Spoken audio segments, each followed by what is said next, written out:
The message is very simple. Vaccinations save lives and protect lives.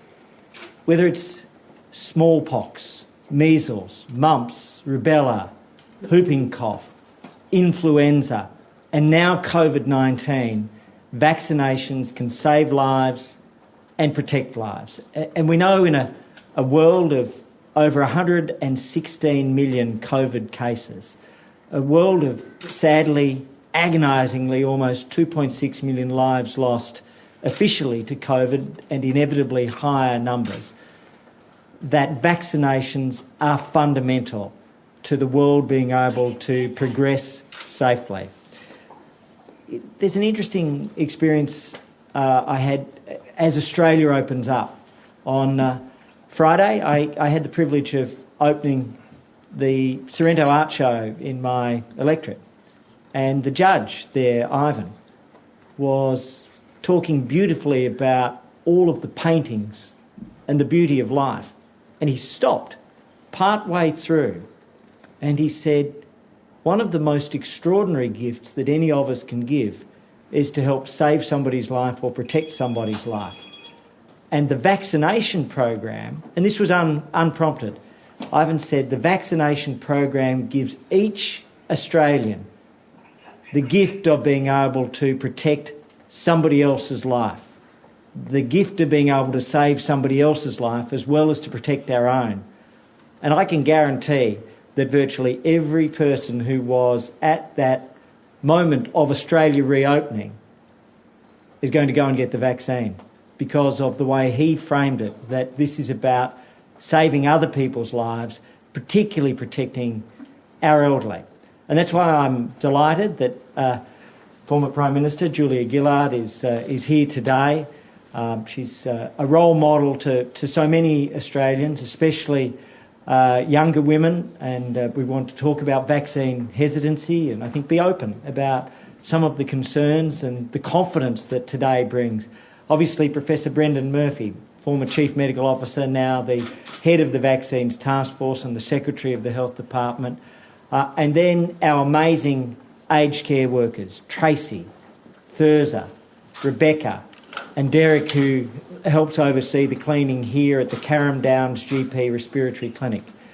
So these people are putting themselves forward. And how are we travelling as a country?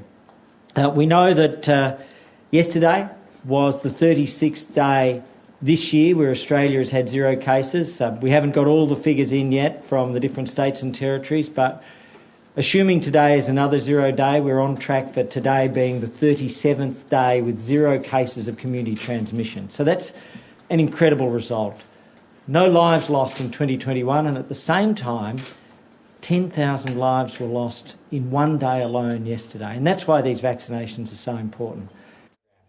We're now at over 270 residential aged care facilities which have been vaccinated, over 23,000 residents in these aged care facilities, our elders, our seniors who've been vaccinated, and over 81,000 Australians, and each day more and more. And this week, with the commencement of the Astrazeneca vaccine, those numbers will grow significantly. And in just over 2 weeks' time, as the general practice rollout and the respiratory clinic rollout and the state vaccination clinic rollout commences, those numbers will grow even more. We will soon be delivering well over 500,000 vaccinations a week, whilst making sure we have the contingency for second vaccinations, and that will continue to grow. And that's a wonderful outcome for Australians. I want to thank everybody who's put themselves forward. I do want to say this. We are blessed to have 2 of the great vaccines in the world as our early vaccines. Both the Pfizer and AstraZeneca vaccine, and Professor Murphy will address this, have had outstanding results.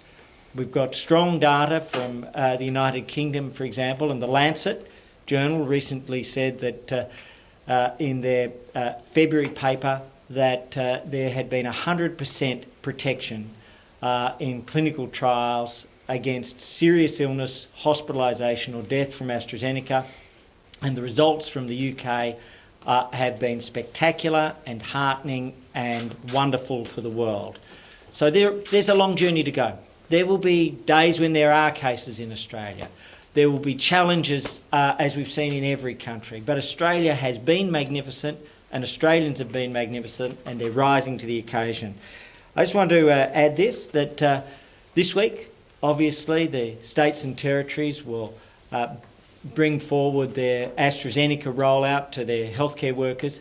Some, in fact, will be bringing forward the start of what's known as Phase 1B for healthcare workers ahead of schedule, which is great news.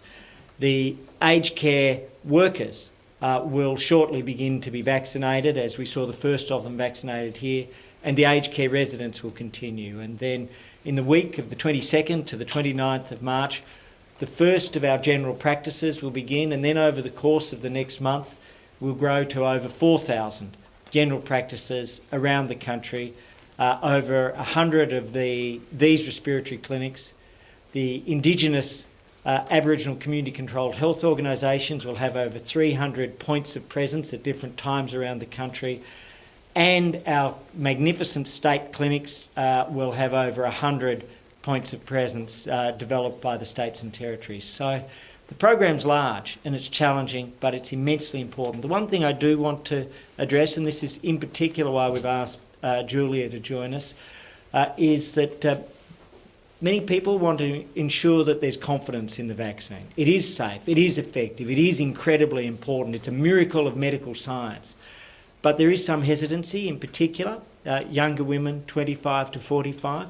Julia speaks to that group, and she's trusted and respected, and we trust and respect her. Her work with Beyond Blue has been extraordinary, and we want, in particular, to encourage that group of younger women to feel safe, to feel confident, and to come forward. With that, I'm delighted to invite Julia Gillard.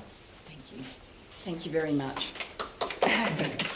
Can I say a big thank you to Vanessa and the whole team who's made us feel so welcome here. Thank you. And to the others who got vaccinated with me today. It's been a pleasure to share your company for that. I was delighted when Minister Hunt invited me to join him here today to be vaccinated with him. I want to say a few things in response, apart from my thanks.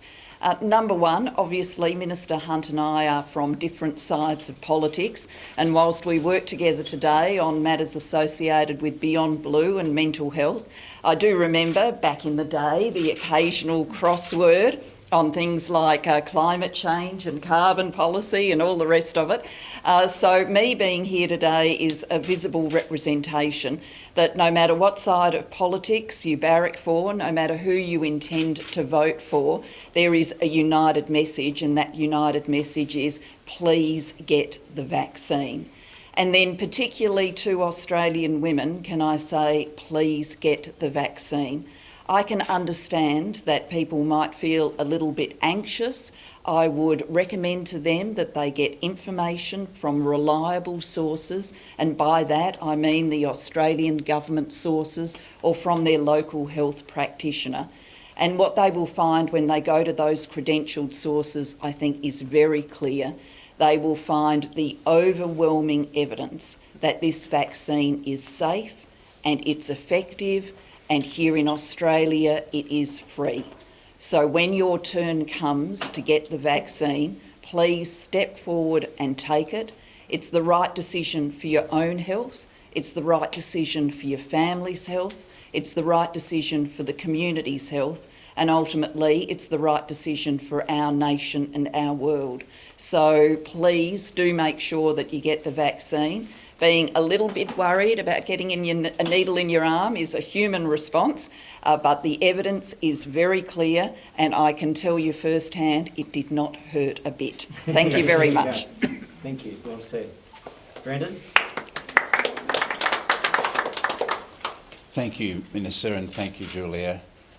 What a wonderful day this is. It was a fantastic day 2 weeks ago when the Prime Minister and some other frontline healthcare workers got vaccinated with the Pfizer vaccine, and today is the official launch of the Astrazeneca vaccine. A year ago, I remember saying to the media, we might get a vaccine by the end of 2021. We might get one or more of the 4 or 5 vaccines that were looking okay, that work as well as the flu vaccine. We now have 2 vaccines that are much, much, much better than our annual flu vaccines. They are both incredibly effective at the task at hand at the moment, which is protecting our population against clinical COVID disease. And all of the data now, as Minister Hunt has said, is that both of these vaccines are really, really good. They're in fact indistinguishable in the real-time data from the UK at the moment. They're both top-notch vaccines.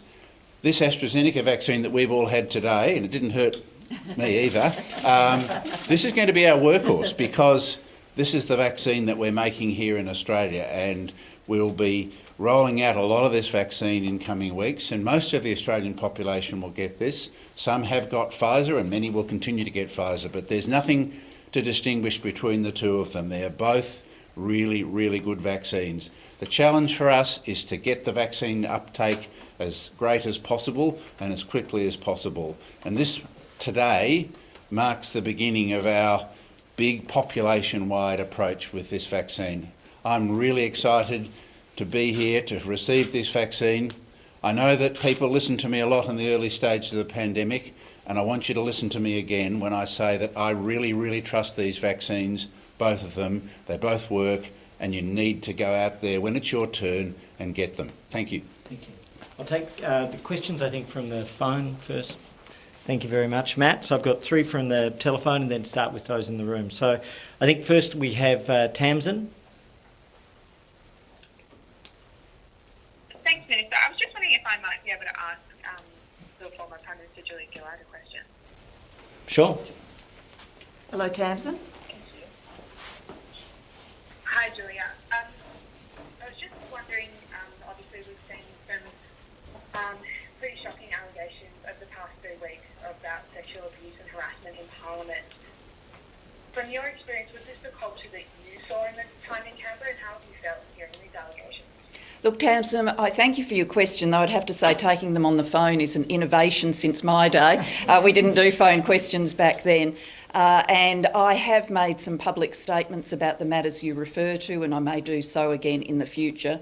But today is not the day for that. Today is simply about bipartisan support, a united front to encourage people to get the vaccine. Great. Anything else, Tamsin, on vaccinations? No, that's all right. I did have a question for you, sorry, Minister, if I could. I did have a question about some comments that Kate Jenkins made earlier. Okay, I haven't heard them, I apologise, but go ahead. Regardless of whether she said or not, she said that the government had not acted as quickly as she would have liked on the report that she'd authored into workplace harassment and handed to the government a year ago.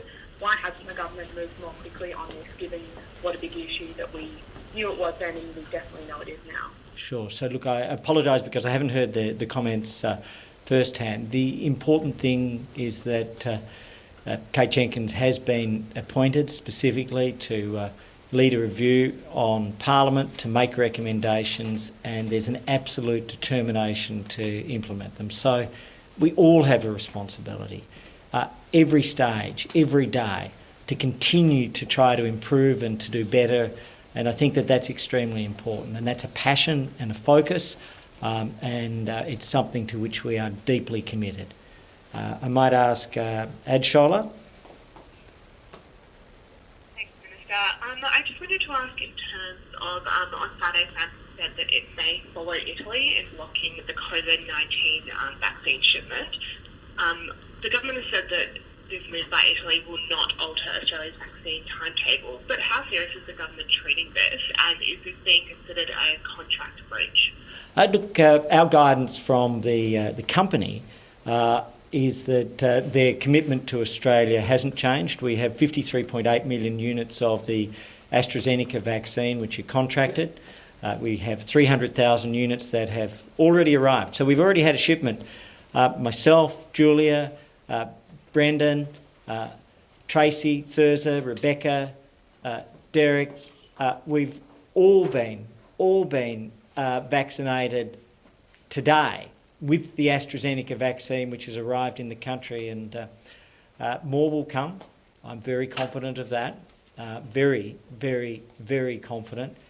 But then, within just a few short weeks, commencing in the week of the 22nd to the 29th of March, we're due to receive approximately 1 million units of Australian-made, CSL-produced Astrazeneca vaccine.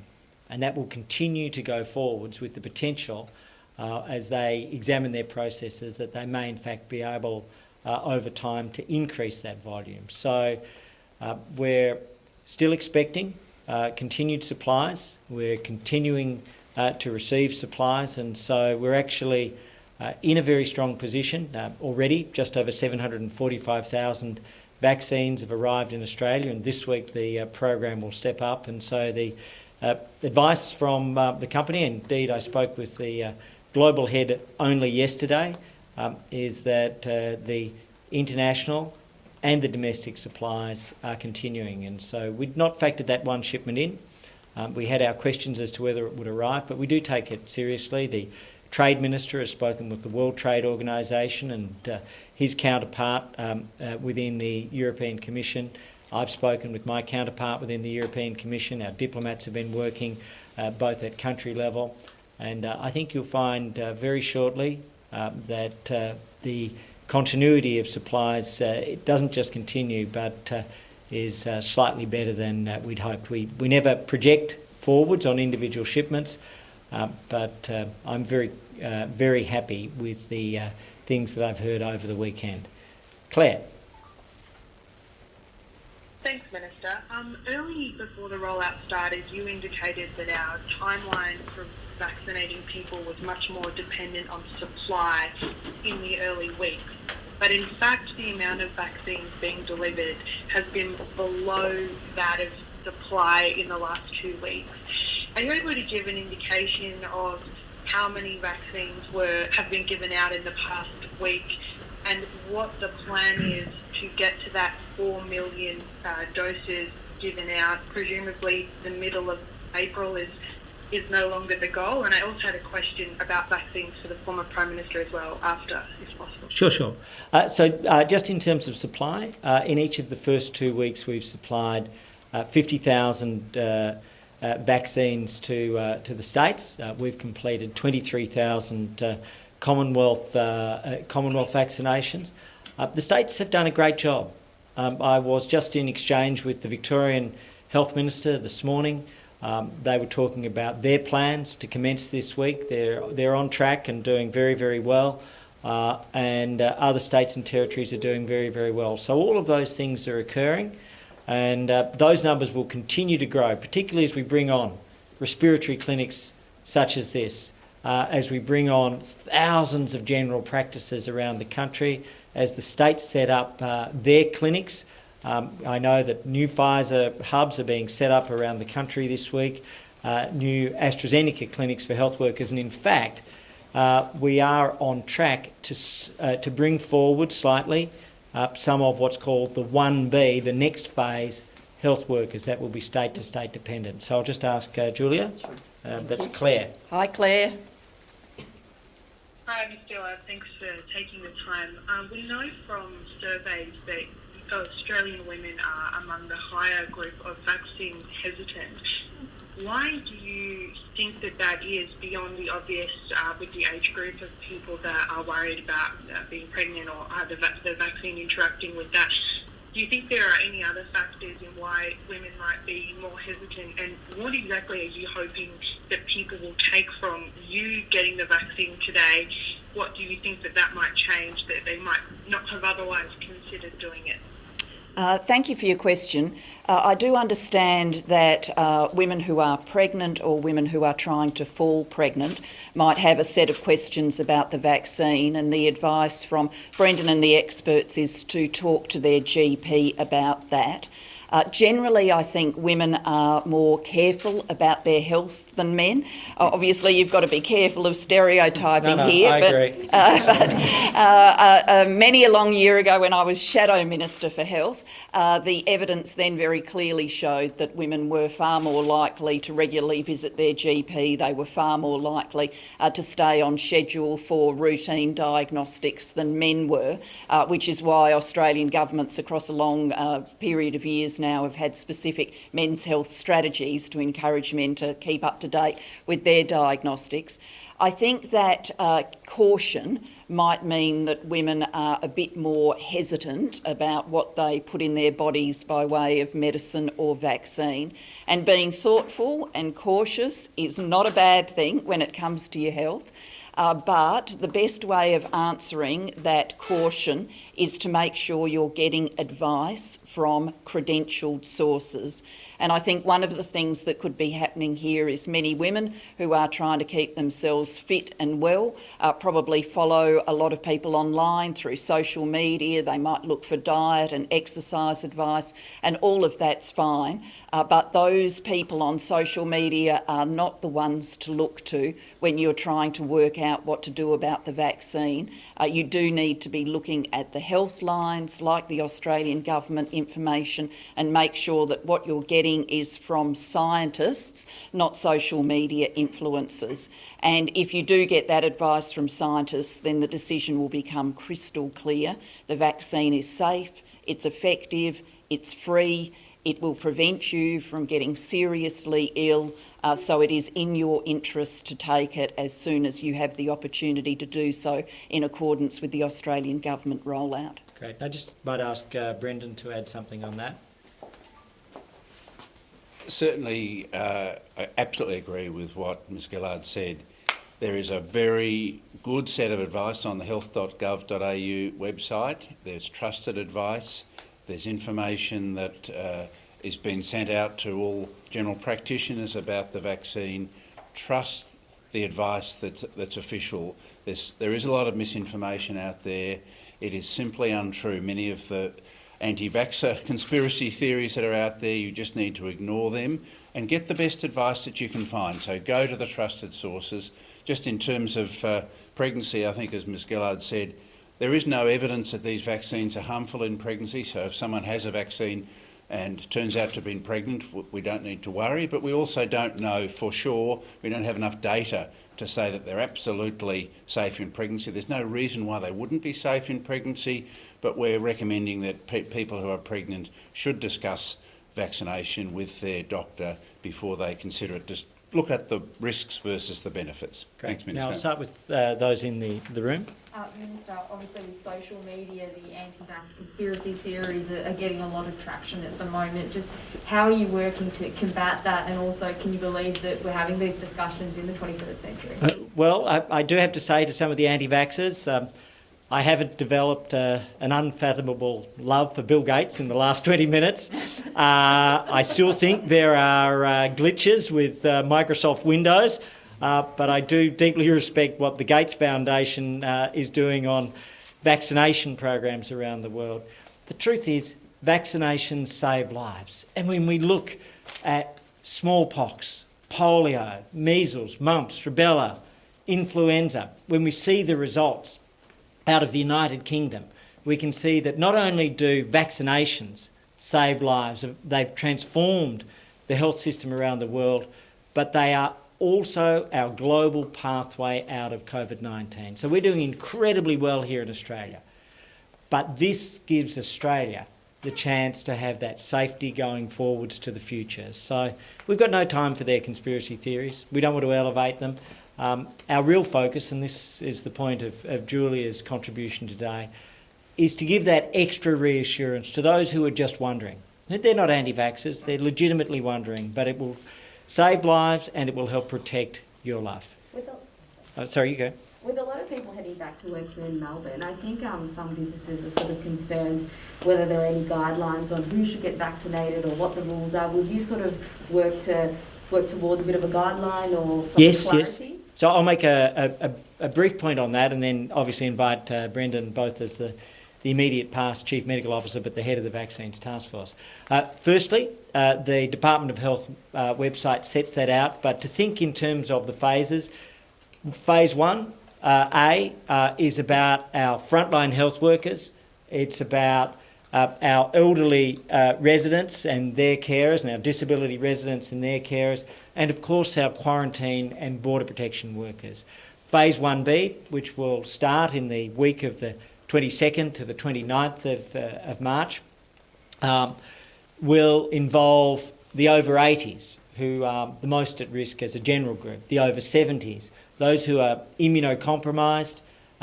We'll have our Indigenous Australians over 55, as well as frontline emergency service and defence workers. And then we go into phase 2A, which is the over 60s, the over 50s.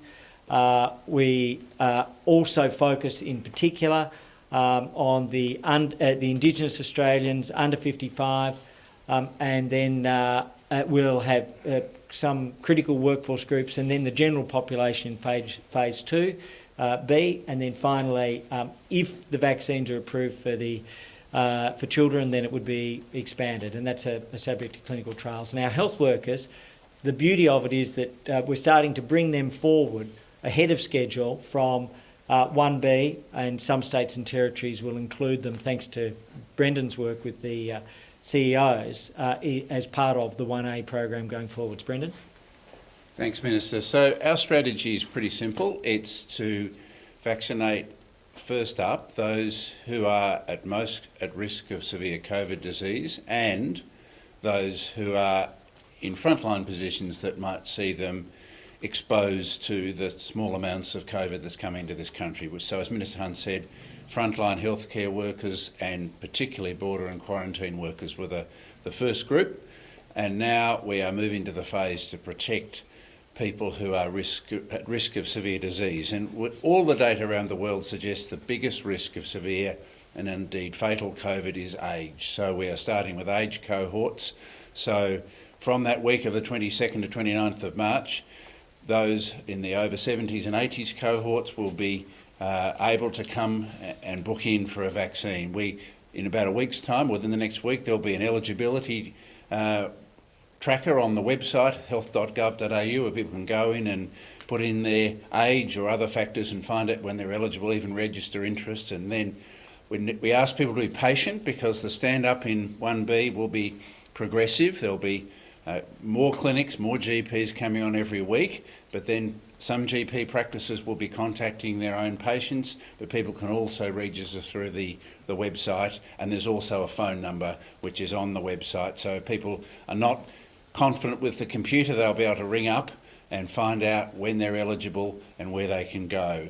So, and then as Minister Hunt said, once we've done the over 70s and 80s and some particular high-risk groups like emergency workers, police, then we start moving through other age groups, the over 60s and then under 60s, and then we broaden it out, and then we'll have more sites, and then we'll be vaccinating pretty much everybody who's over 18. And as Minister Hunt says, when we know whether the vaccines are effective against children, we may then extend it to children, not because children really need protecting. They very, very rarely get even clinically apparent COVID disease, but there may be a benefit in preventing future transmission. Minister, can I ask, we're hearing from some GPs that the low rate of payment will leave them out of pocket. Is that accurate? Look, all accredited general practices across the country were invited to participate. We were hoping, our best estimate was that maybe 2,000 would apply and be accepted. We're more than 4,000, so we're more than double our best expectations. So not every general practice does flu. Not every general practice does certain types of things, but we're double our best expectations. And so we're really thankful to our general practices. And as I say, you might remember I initially gave the expectation of 1,000 points of presence. We will have then raise the expectation to potentially 2,000, which was our best hope. And I'm just thrilled. I'm thrilled that we now have over 4,000 practices that have applied and been approved. What does that mean, though, for the cost recovery, though? Will they be out of pocket?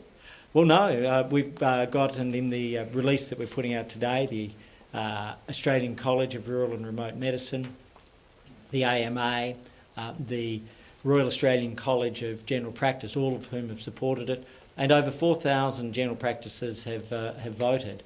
There are some. I did have one Toorak doctor who talked to me about how much they wanted to charge patients, and we said, sorry, this is free. This is bulk billed. This is something that we've striven for, worked for as a society. And so we're absolutely clear that this is free, universally available. And there are some who wanted to charge the patients an arm and a leg, and sorry for them. But I tell you what, the overwhelming body of general practitioners like Vanessa and Deepak and Robert are standing up, and they're doing an incredible job. We're more than triple the payments for the flu. More than triple the payments for the flu over the course of the 2 vaccinations. So, and more than double the number of general practices we're accepting. So you're expecting GPs to shoulder a bit of the cost then? No, not at all. As I say, we have tripled the payments that we provide for the flu. So in fact, there's a very, very large payment that the Commonwealth is making.